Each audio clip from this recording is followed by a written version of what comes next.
Most people wait. They wait for a new month, a better job, the perfect partner, the ideal moment to change. But here's the truth no one tells you. Waiting is a silent form of surrender, and the longer you wait, the further you drift from the person you were meant to become. You don't need better circumstances. You need a stronger mindset. You don't need more time. You need more intention. This episode is not about motivation or quick hacks. It's about rebuilding your life from the inside out, using ancient Stoic principles that have stood the test of time. If you feel stuck, overwhelmed, or like you're capable of more but can't seem to move, then this is your wake-up call. This is the reminder you've been avoiding, the quiet but powerful push back to yourself. Because the Stoic path doesn't begin with grand gestures, it begins with ownership. Quiet, daily, intentional work. So if you're ready to stop waiting and start transforming, stay with me. Because your inner work starts now.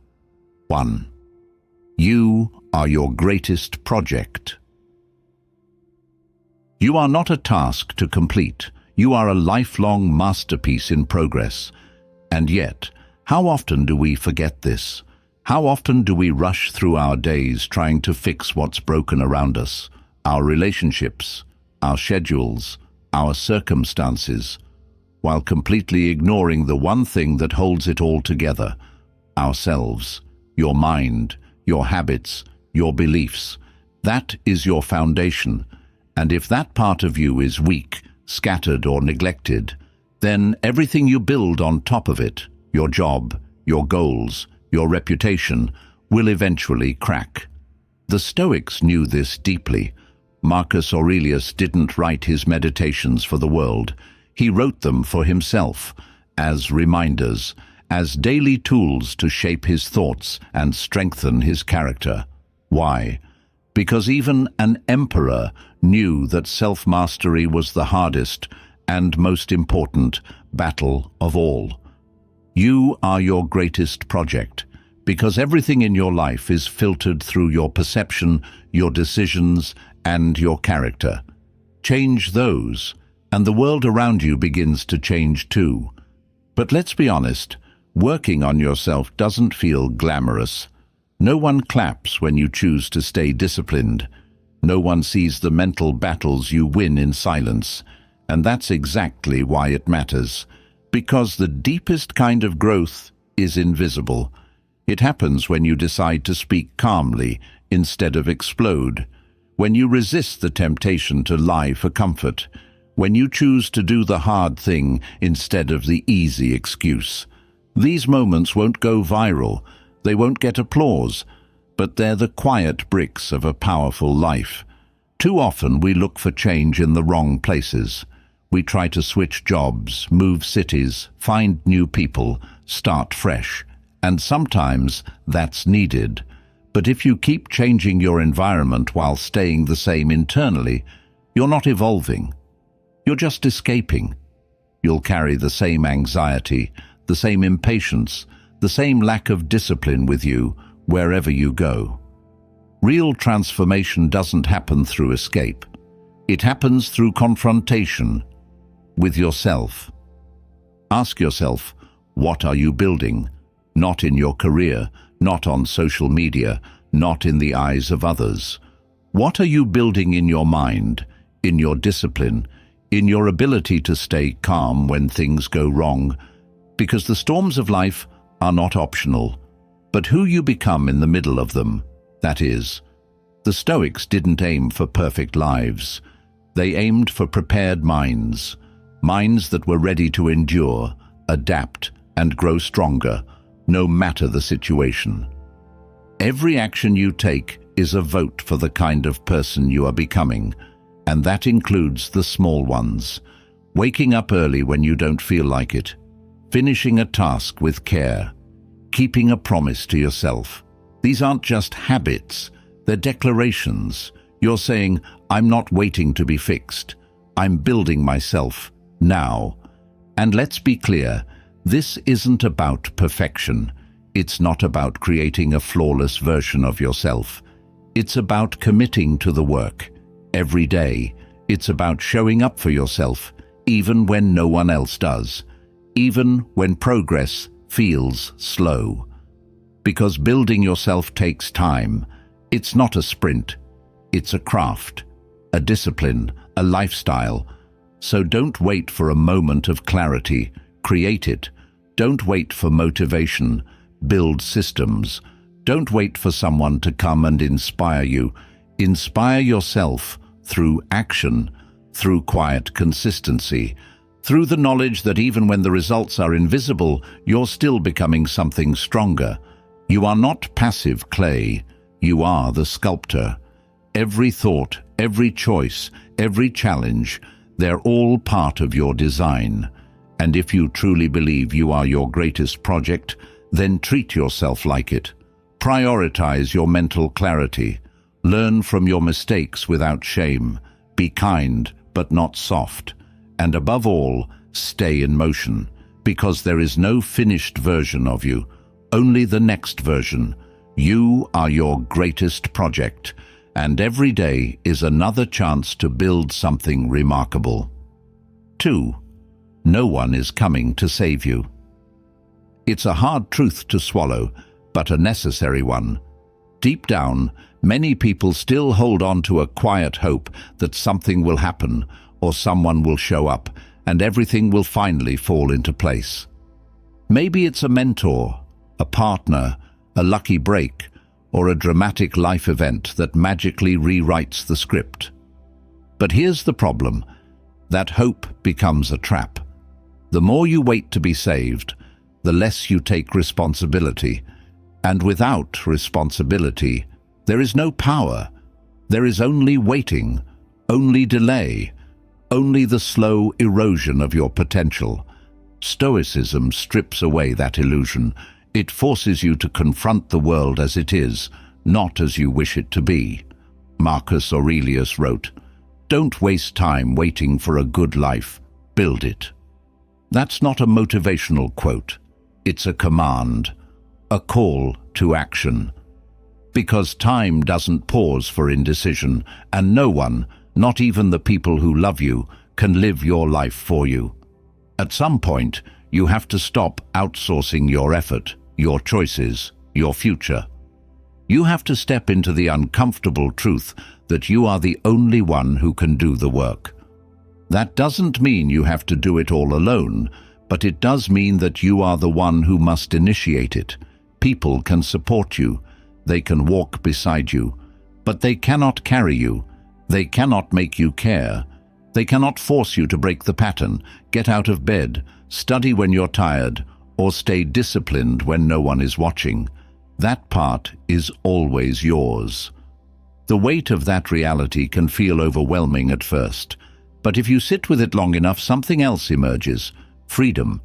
Because if no one is coming to save you, then you don't have to wait anymore. You're free to start.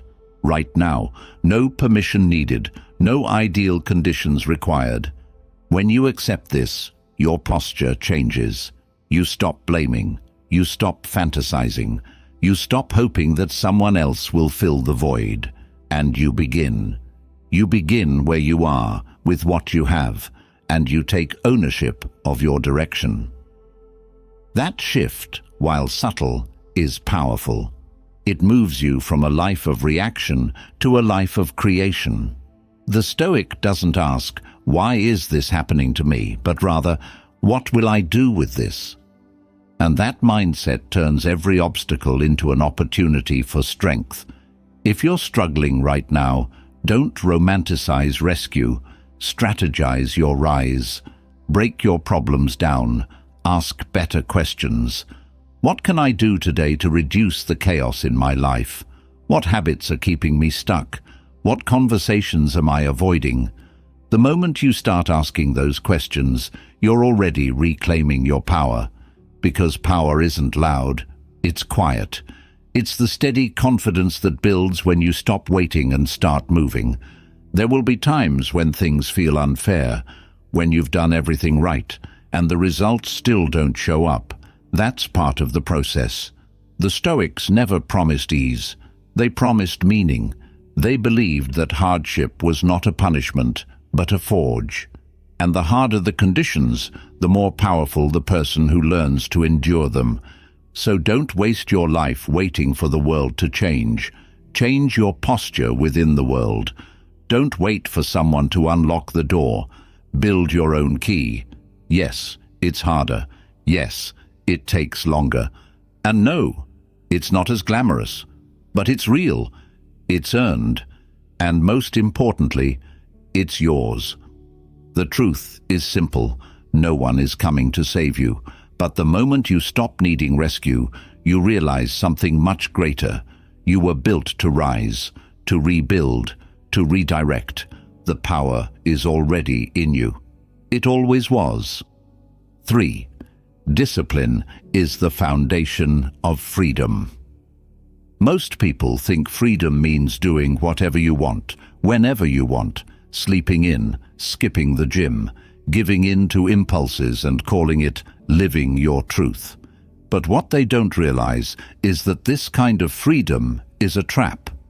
It feels good in the short term, but it builds a life of chaos, regret, and lost potential. Because without structure, we don't grow, we drift. And the Stoics understood this better than anyone. To them, freedom wasn't about escape. It was about control. Not control over others, but control over yourself, your reactions, your desires, your habits. True power, the kind that lasts, doesn't come from comfort. It comes from discipline. And not the loud, aggressive kind that beats you into shape, but the quiet kind that shows up every day, even when it's inconvenient. Discipline isn't punishment, it's self-respect. It's the way you prove to yourself that your long-term vision matters more than your momentary feelings. Because feelings change, motivation fades, but discipline, when practiced consistently, becomes identity. Think about it. Every time you choose discipline, you're sending a signal to yourself, I can trust me. That trust builds confidence, and that confidence builds momentum. And with momentum, you stop needing motivation altogether. You don't have to negotiate with yourself every morning. You just do the work. Because it's who you are now. Not something you force, but something you embody. The Stoic doesn't chase motivation. He builds systems. He knows the path to greatness is not made of lightning bolts, but of ordinary actions repeated daily. The simple things, waking up early, moving your body, showing up for your responsibilities, sticking to a plan. These habits aren't glamorous, but they are transformative. They sharpen your mind, stabilize your emotions, and expand your capacity. And most importantly, they give you a kind of freedom that can't be taken away. The freedom to trust yourself when life gets hard. We often envy people who seem calm under pressure, who don't get shaken by every problem. But what we're really seeing is the result of discipline. Discipline in thought, discipline in emotion, discipline in behavior. They've trained their inner world to remain stable no matter how unstable the outer world becomes. That's the kind of strength Stoicism offers. Not the strength to dominate others, but the strength to govern yourself. And yes, discipline is hard, especially at the beginning. It feels restrictive. You'll miss comfort, you'll crave ease. But over time, something shifts. What once felt like sacrifice begins to feel like liberation. Because now you don't depend on fleeting motivation. You don't fall apart when life throws distractions at you. You don't let every craving dictate your direction. You become grounded, steady, reliable, first to yourself and then to others. So ask yourself honestly, do you want freedom or do you want relief? Because they're not the same. Relief is temporary. Freedom is earned. Relief numbs your discomfort. Freedom comes from facing it, from doing the hard things now so you can live a better life later. And the bridge between where you are and where you want to be is discipline. That's why the Stoic life is not about denial, it's about alignment. Aligning your actions with your values, your habits with your goals, your days with your vision. And the moment you begin doing that, discipline stops feeling like a burden and starts becoming a gift. Because there's no greater freedom than knowing you are no longer ruled by weakness. 4. Start small, but stay consistent. We often overestimate what we can do in a week and underestimate what we can do in a year. That's where most people fail. They try to change everything overnight. Wake up at 5 a.m., work out for 2 hours, meditate, journal, quit sugar, read 5 books, and by the 3rd day, they're burned out, discouraged, and right back where they started. But the Stoic approach is different. It's not about intensity, it's about consistency. It's about building habits slowly, steadily, and letting time do the heavy lifting. The Stoics never talked about overnight transformation. They talked about daily practice. Well-being is realized by small steps, said Zeno, but it is no small thing, because small steps, repeated consistently, build momentum. And momentum creates identity. You don't become disciplined by reading about discipline. You become disciplined by doing one disciplined act, then another, and another, until it becomes who you are. Start small. Maybe it's waking up 15 minutes earlier. Maybe it's choosing water instead of soda. Maybe it's leaving your phone in the other room for an hour. These seem like nothing, but they're not. They're proof. Proof that you're not just thinking about change, you're embodying it. And the more you act in alignment with the person you want to become, the more natural those actions feel. You stop forcing discipline, you start flowing with it. But the key is consistency, because without it, effort fades. How many times have you started something strong, only to abandon it the moment life got hectic? That's why starting small is so powerful. It makes the habit light enough to carry through chaos. You don't need perfect conditions. You don't need massive motivation. You just need a system simple enough that you can't talk yourself out of it. And when things go wrong, because they will, you don't throw away the whole effort. You reset. You return to the basics. One of the most powerful Stoic traits is resilience, the ability to recommit again and again without ego, without drama. The Stoic doesn't chase perfect streaks. He builds habits that survive imperfection. That's what matters. Let's be clear, consistency is not about rigidity. It's about rhythm. It's not punishing yourself for missing a day. It's refusing to miss 2. It's showing up on bad days, even if you only give 40%. Because showing up at 40% still keeps the identity intact. It still signals, I'm the kind of person who does the work, even when I don't feel like it. And here's the most important part. You must learn to trust the process before the results show up. This is where most people quit. They do the right things, but they don't see immediate change, so they assume it's not working. But consistency works in silence. Your life won't transform in a week, but your mindset will begin to shift.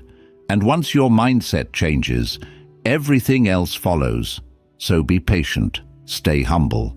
Start with one thing, one commitment, one non-negotiable act that you repeat every day, no matter what. Over time, that one thing becomes your anchor. Then you add another and another, until discipline becomes your lifestyle, not something you do, but something you are. Start small, but stay consistent. That's how the Stoic builds strength, quietly, daily, relentlessly. 5. Seek progress, not perfection. Perfection is a mirage. It moves every time you get closer, and yet so many of us chase it anyway. We believe we're not good enough until we have the perfect body, the perfect routine, the perfect mindset, the perfect life. But here's the truth. That mindset doesn't lead to excellence. It leads to paralysis. Because if you can't be perfect, why try at all? You hesitate, you overthink. You delay your growth waiting for the perfect time, the perfect version of you, and life quietly slips by. The Stoics rejected this illusion. They didn't care about being flawless, they cared about being better, day by day, thought by thought. They understood that the goal isn't to become someone without weakness, but someone who keeps growing despite it. Progress is messy, it's imperfect, it includes failure, confusion, setbacks, but it moves forward. That's what separates those who grow from those who stay stuck. Not talent, not intelligence. Willingness. The willingness to try, to fail, to learn, and to repeat that process as long as it takes. Seneca once wrote, "While we teach, we learn." In other words, even the wise are still students. You never arrive, you simply evolve. So stop punishing yourself for not being who you think you should be. That version of you doesn't even exist. Focus instead on who you're becoming. What did you do better today than yesterday? Where did you respond with more patience? Where did you catch yourself slipping and choose to correct your course? That's progress. And it's worth far more than perfection. But let's be honest, the perfectionist inside you won't go quietly. It will whisper that your effort isn't enough, that your mistakes mean you're a fraud, that unless you do it exactly right, it doesn't count. When that voice shows up, challenge it. Remind yourself, I don't need to be perfect. I need to be committed. There's a massive difference. One leads to self-doubt, the other leads to growth. Think about a sculptor. They don't create a masterpiece in one strike of the chisel. They chip away slowly, adjusting, refining, stepping back, trying again. That's how you shape yourself. Some days you'll cut too deep. Some days you'll barely make progress. But as long as you return to the work, you're becoming something stronger. And there's another danger in perfectionism, comparison. You look at others, their success, their discipline, their curated progress, and you feel behind. But you're not behind. You're on your own path, with your own timeline, your own lessons to learn. The Stoic path isn't a race, it's a practice. And it's not about how fast you move, but how intentionally you move.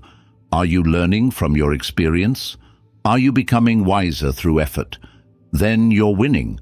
If you're honest with yourself, you'll realize that perfectionism is often just fear in disguise. Fear of being judged, fear of failing, fear of not measuring up. But courage isn't the absence of fear. It's the refusal to let fear lead. The Stoic chooses progress because progress honors life as it is, imperfect, unpredictable, but full of potential. So today, aim to grow, not to impress, not to perform, just to improve, even by 1 inch. Let go of needing to get everything right and start focusing on getting something right. Perfection will lie to you, but progress will change your life, because one imperfect step forward is always better than standing still in fear. 6. Detach from results. Focus on effort. We live in a world obsessed with outcomes. Numbers, likes, results, rewards. They've become the measuring sticks for everything we do. And when you don't see them right away, it's easy to doubt yourself, to wonder if it's worth it, to think your effort is pointless because the result hasn't shown up yet. But the Stoic sees through that illusion. He understands that real strength isn't measured by what you get, but but by how you show up, regardless of what you get. This mindset is not easy to develop. It goes against everything we've been taught, that success is proof, that reward means worth, that results are everything. But here's the Stoic truth. You are not your outcomes. You are your effort, your focus, your consistency, the way you face the day when things are unclear, the way you stay disciplined when no one notices. That's where your character is formed, not in what you achieve, but in how you approach the work. Think about the farmer. He doesn't plant seeds and expect fruit the next morning. He prepares the soil, waters it, waits, trusts. The results come later, sometimes much later, but the care is constant. The effort is non-negotiable. That's how inner growth works too. You can't force your progress to arrive on your timeline. You can only keep showing up, even when it feels invisible. And here's the paradox. The more you focus on effort instead of outcome, the better your results actually become. Why? Because you're not distracted. You're not constantly measuring, comparing, or doubting. You're immersed in the process, fully present, and that presence sharpens your performance. You're more focused, more creative, more resilient, because your worth isn't tied to whether or not you win.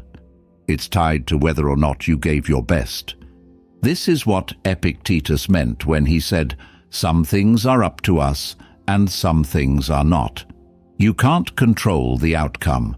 You can't control how people respond, how fast success comes, or how the world rewards your efforts. But you can control your attitude, your effort, your discipline, and that's where your power lives.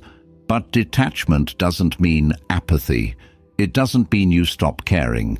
It means you care deeply about the right things, about your growth, your virtue, your process, and let go of the obsession with approval or reward. This doesn't make you weak. It makes you unshakable. Because when your peace depends on outcomes, you're a hostage to circumstances. But when your peace is built on effort, you're free. So if you're not seeing the results you hoped for, pause and reflect. Not on what you've gained, but on how you've grown. Are you more focused than you were 6 months ago, more resilient, more honest with yourself? Then you're evolving. The results will come.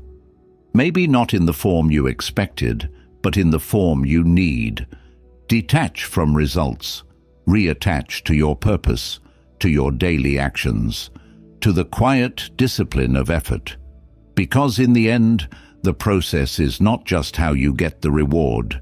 The process is the reward. It's where you become someone stronger, sharper, more grounded. Focus on the effort and let the rest unfold in its time. 7. Silence your inner critic with reason. There's a voice inside your head, and sometimes it's not on your side. It doubts you when you're trying. It mocks you when you fail. It whispers that you're not good enough, not smart enough, not disciplined enough to change. This inner critic doesn't shout. It quietly erodes your confidence, one judgment at a time. But here's what the Stoics knew. The most dangerous enemies aren't out there, they're within. And the most powerful skill you can learn is how to challenge that voice with reason. Epictetus said, "It's not events that disturb us, but our judgments about them. That includes the judgments we make about ourselves. You miss a deadline, and the voice says, 'See, you're lazy.' You feel anxious, and it whispers, 'You're weak.' But those aren't facts, they're interpretations, automatic thoughts you've never stopped to question. The Stoic doesn't just feel, he examines. He asks, 'Is this true? Is this useful? Is this helping me grow?' If not, he lets it go. Most people let their thoughts run wild, unfiltered. But Stoicism is a kind of mental discipline. It teaches you to hold each thought up to the light and ask, Is this rational, or is it fear wearing the mask of truth? Because not every thought deserves your belief. Not every emotion deserves your surrender. And certainly, not every self-judgment reflects your reality. Your inner critic often speaks in extremes. You always mess up. You never follow through. But reason sees the nuance. Maybe you messed up today, but not every day. Maybe you struggled this week, but you're still showing up. That's the power of reason. It doesn't erase your mistakes, but it puts them in context. It reminds you that failure is feedback, not identity. And this isn't about delusion. It's not about pretending everything is fine when it isn't. It's about responding instead of reacting. When the voice in your head says you're falling behind, ask, compared to who? Compared to what? When it says you're not making progress, ask, how do I define progress? Am I expecting perfection instead of effort? When it says you'll never change, ask, is that true or just familiar? Over time, reason becomes your ally. You stop being bullied by your thoughts. You stop believing everything you think. And something incredible happens. Your mind becomes quieter, not because the doubts disappear, but because they no longer control you. You listen, you assess, and then you decide what stays and what goes. One of the most overlooked forms of self-respect is learning how to speak to yourself. Not with ego, not with false praise, but with clarity, compassion, and truth. Because your inner critic feeds on shame and silence. But it dies in the light of awareness. When you replace harshness with honesty, you build something far more powerful than confidence. You build trust. Trust in yourself. Trust in your ability to learn, adapt, and grow. So the next time your mind turns against you, don't fight it with anger. Don't drown it with noise. Sit with it. Listen. Then answer it. Not with fear, but with reason. Because your thoughts don't define you, but your response to them does. 8. Shape your mind before shaping your world. It's tempting to believe that if we just fixed what's around us, everything would fall into place. A better job, a different city, new people, more money, and suddenly peace would appear. But the Stoics saw the truth clearly. Your world is not what happens outside of you. Your world is what happens inside your mind. And if your thoughts are scattered, negative, reactive, then even the most perfect circumstances will feel hollow. Because no matter where you go, your mind comes with you. A chaotic mind creates a chaotic life. You may think the problem is your schedule, your relationships, your lack of results, but often the root is deeper. It's how you perceive those challenges, how you narrate your own story, how you interpret events that unfold. The Stoic doesn't just try to control outcomes, he trains his perspective. And that's where real power begins. Training your mind is not a one-time event. It's a daily practice. It's what you choose to focus on when things go wrong. It's how you talk to yourself when you're tired or discouraged or afraid. It's what you feed your brain, the thoughts you repeat, the stories you believe, the judgments you hold. Most people let their minds consume whatever appears, negativity, noise, distraction, and then wonder why they feel anxious, confused, stuck. But your mind is like a muscle. It becomes what you train it to be, and the Stoic trains it with intentionality. Marcus Aurelius reminded himself daily, "You have power over your mind, not outside events. Realize this, and you will find strength." That's not philosophy, that's instruction. You have the ability to shape how you think. You can choose patience over anger, action over procrastination, focus over distraction.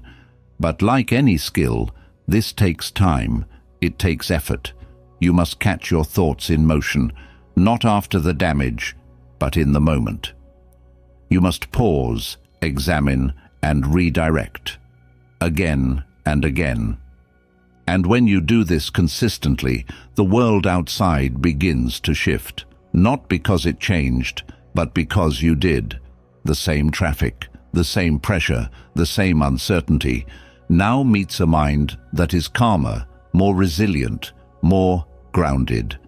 That's the secret of inner work. You're not escaping problems, you're preparing yourself to meet them well. So many people spend their energy trying to fix the surface of life, their environment, their image, their routines, while ignoring the operating system that runs it all. But a new routine won't save you if your mindset is still built on fear. A new job won't fulfill you if your thoughts are still ruled by scarcity. And even the perfect opportunity will fall apart if your self-sabotage isn't addressed at the source.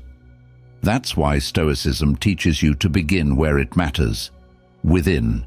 You shape your mind not through force, but through awareness, through reading, through writing, through moments of stillness, through choosing, moment by moment, to respond with wisdom instead of impulse.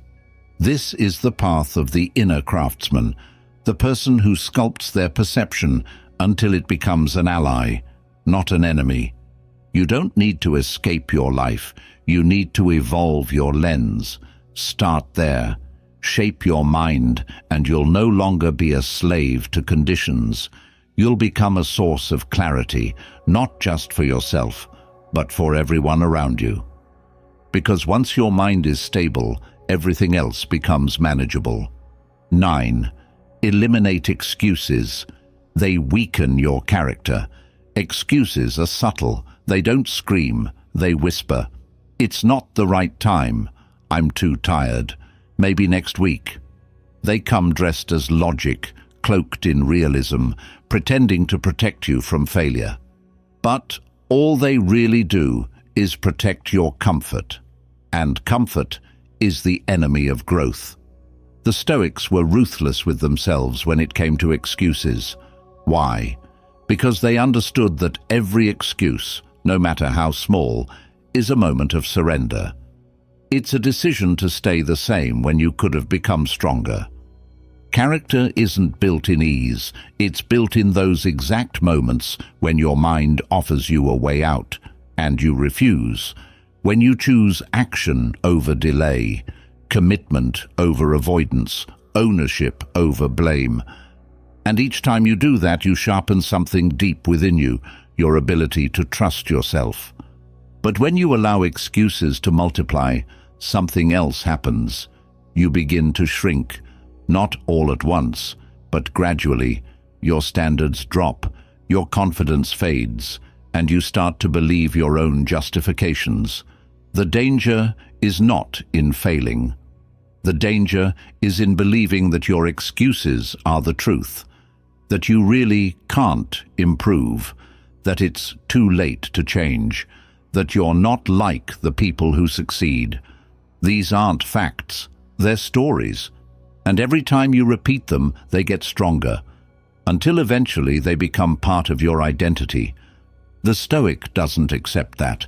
He sees excuses for what they are, mental traps, and he trains himself to confront them, not negotiate with them, because once you start negotiating with weakness, it wins.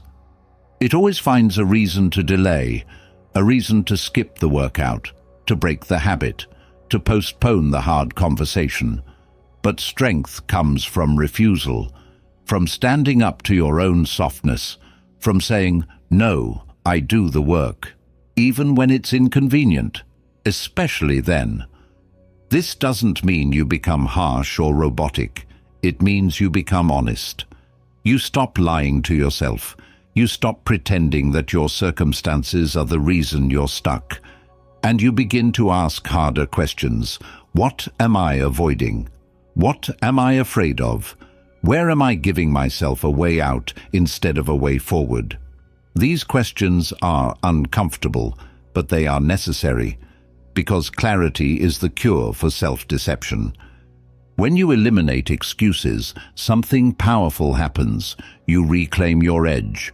You move from passive to active, from a victim of conditions to a creator of conditions, and you start to see your life differently, not as something happening to you, but something being built by you. The people who grow the most aren't the ones with the best resources. They're the ones with the fewest excuses. They act while others wait. They move while others talk. And because of that, they evolve, not because they had it easy, but because they refused to keep explaining why they couldn't. So from now on, catch your excuses in the moment. Don't give them room to grow. Replace "I can't" with "I choose not to," because that language forces honesty, and honesty forces growth. The Stoic doesn't aim to feel better. He aims to be better. And that begins the moment you stop making excuses and start making moves. Because every excuse you eliminate is one step closer to who you were meant to become. 10. Become a student of your own life. There is no classroom more honest than your daily experience, no teacher more consistent than your own habits, and no subject more important than understanding yourself. Yet most people go through life on autopilot, reacting, repeating, forgetting.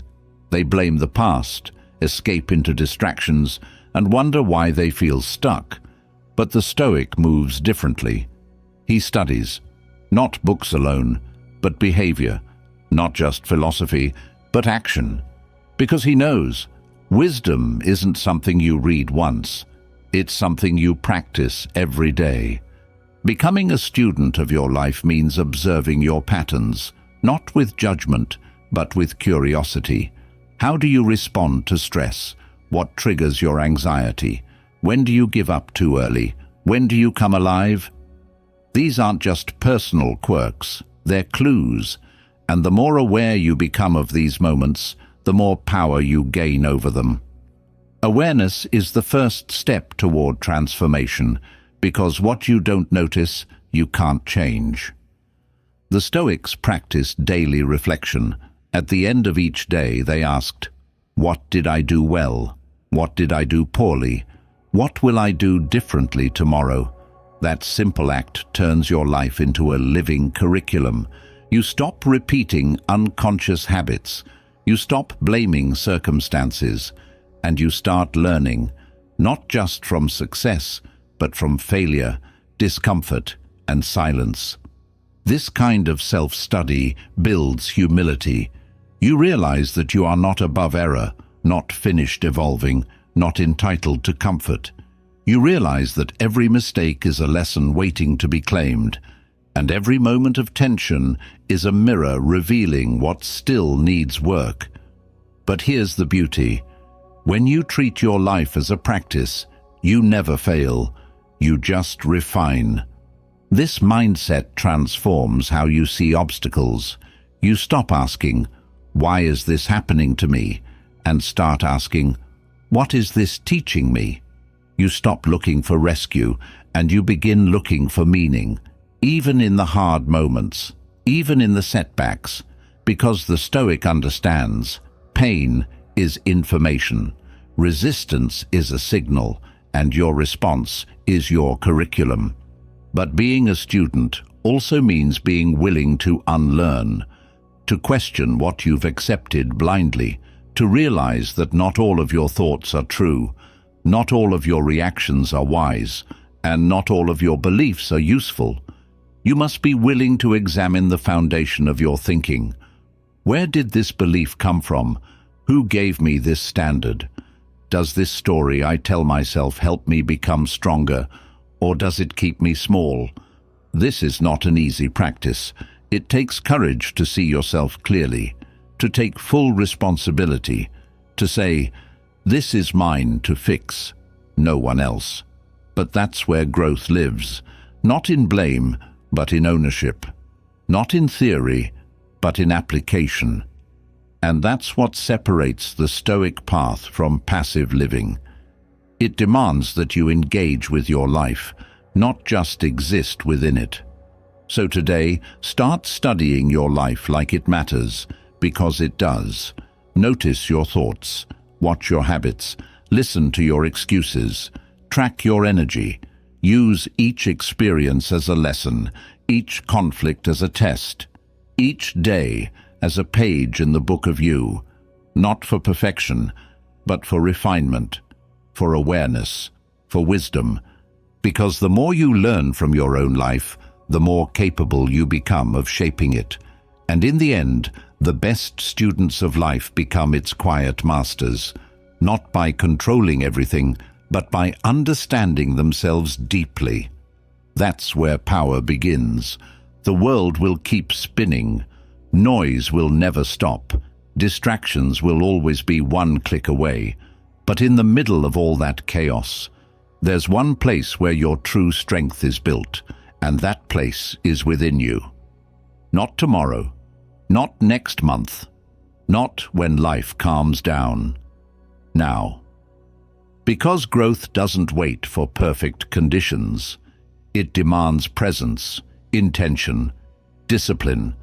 You don't need another motivational speech. You don't need someone to come and hand you a new life. You need to build it, brick by brick, habit by habit, thought by thought.